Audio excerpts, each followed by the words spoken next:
Saludos amigos de Ecuador Inmediato Premium. Se le advirtió al presidente Noboa. La circunstancia tal que vive el Ecuador en estos momentos, el momento más amargo diría yo, con la desaparición de un niño y 3 adolescentes, los 4 de Guayaquil, le ponen a la nación en vilo y le señalan directamente con la responsabilidad y con el tiempo la culpa política al presidente Daniel Noboa así. Y lo digo ya en desarrollo de los hechos y tal cual se han presentado las circunstancias. ¿Por qué?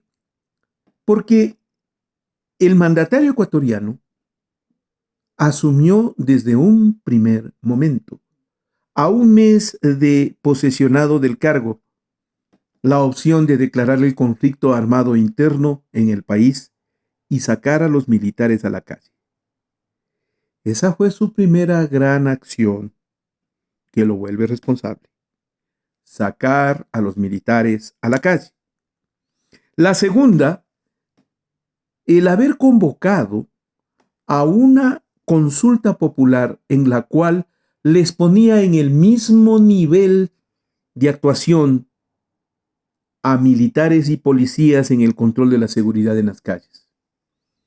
Los militares habían sido formalizados por el presidente Noboa como entes de ayuda, de apoyo, de tareas concretas a realizar dentro de ese proceso de control de la seguridad.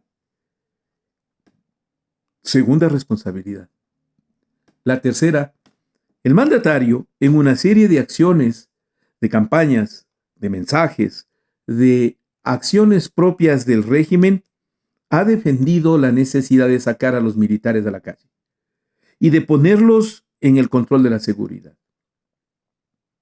Y esa tercera responsabilidad es la más grave, porque el presidente de la República no consideró en ningún momento, bajo ninguna opción, las advertencias que le habían formulado organismos de derechos humanos, quienes fueron los primeros tan denostados. Siempre, los organismos de derechos humanos siempre son denostados por militares y por policías y por los familiares de estos.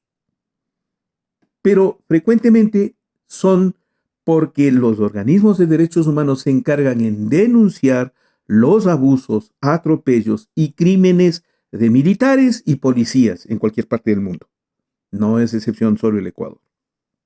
Pero digo, en el caso ecuatoriano, con las decisiones adoptadas y ya con los militares en la calle, estos organismos de derechos humanos clamaron y reclamaron del presidente de la República y le dijeron: señor presidente, usted no puede hacer eso, no está bien que haga eso, no proceda de esa forma.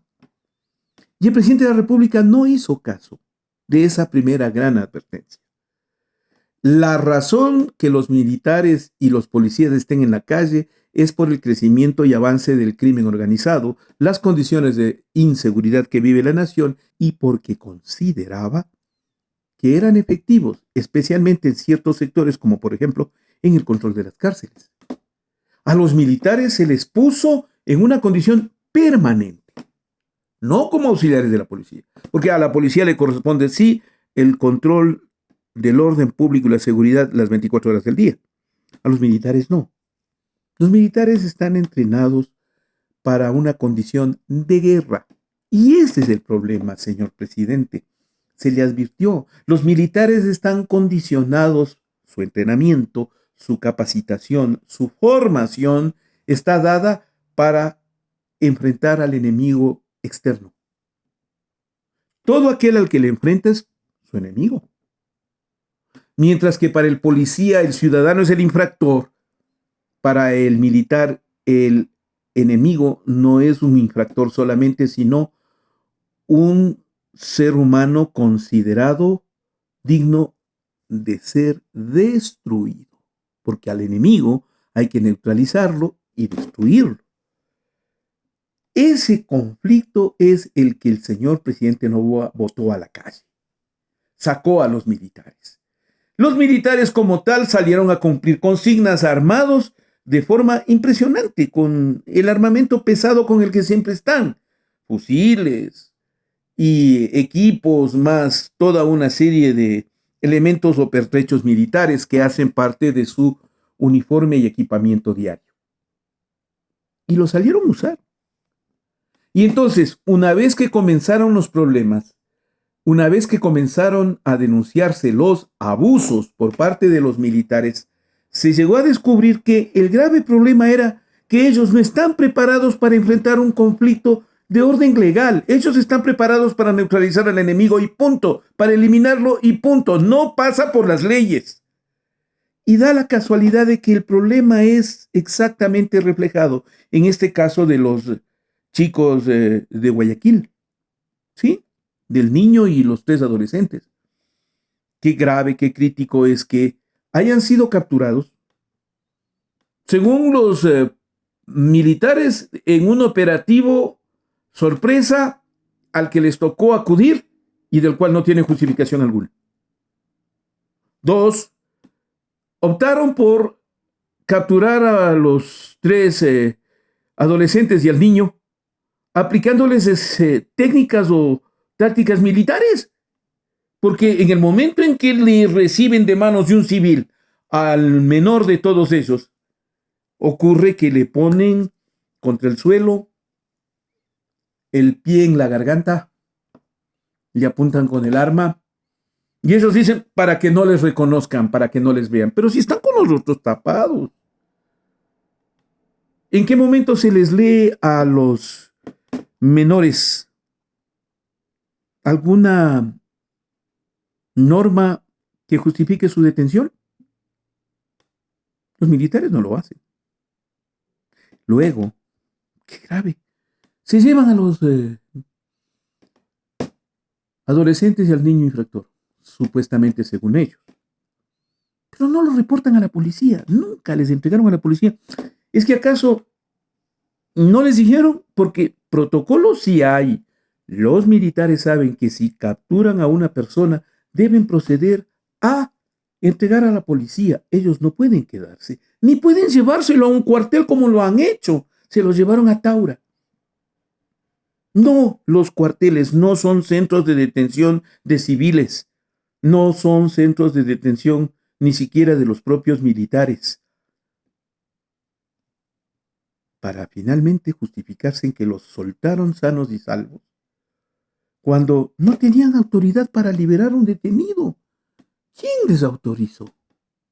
Señor presidente, vea la cadena de graves conflictos en los que, legalmente hablando, están metidos los militares que intentaron en este operativo, pero si no fuese suficiente este de los 4 de Guayaquil, entonces regrese a ver, ya hay una larga cadena de abusos, desapariciones forzadas, ejecuciones extrajudiciales, quejas y violación a los derechos humanos de las personas que se han producido durante este periodo en el cual usted ha gobernado y sacó a los militares a la calle. Es gravísimo. Pero usted no lo tomó en cuenta. Usted no lo consideró. Usted no quiso hacer caso de las advertencias en ese sentido. Pero como si no fuese suficiente, ahora le doy otro detalle más que agrava la situación. En varias ocasiones que usted, señor presidente Noboa, ha procedido a declarar el estado de excepción, la Corte Constitucional le ha rechazado. Le ha dicho que usted no tiene sustento para el conflicto armado interno. Le ha puesto una serie de cortapisas y no ha aprobado su propuesta, disposición, exigencia o posición presidencial de declarar los estados de excepción y el conflicto armado interno. Y con ello, señor presidente, usted ya no solo carece de legitimidad el haber sacado a los militares a la calle, sino también de legalidad al haber sido rechazado por la Corte Constitucional. Usted va a tener que enfrentar la responsabilidad, junto con sus funcionarios de Estado, el ministro de la Defensa, Giancarlo Lofredo, el jefe del Comando Conjunto, vicealmirante Jaime Vela, el comandante general de la Fuerza Aérea Ecuatoriana, Celiano Ceballos, el jefe del Batallón de Taura, los 16 militares implicados, y la fiscalía, así como algunas personas más que hayan intervenido en el hecho, serán señalados como culpables de este delito que por hoy es desaparición forzada.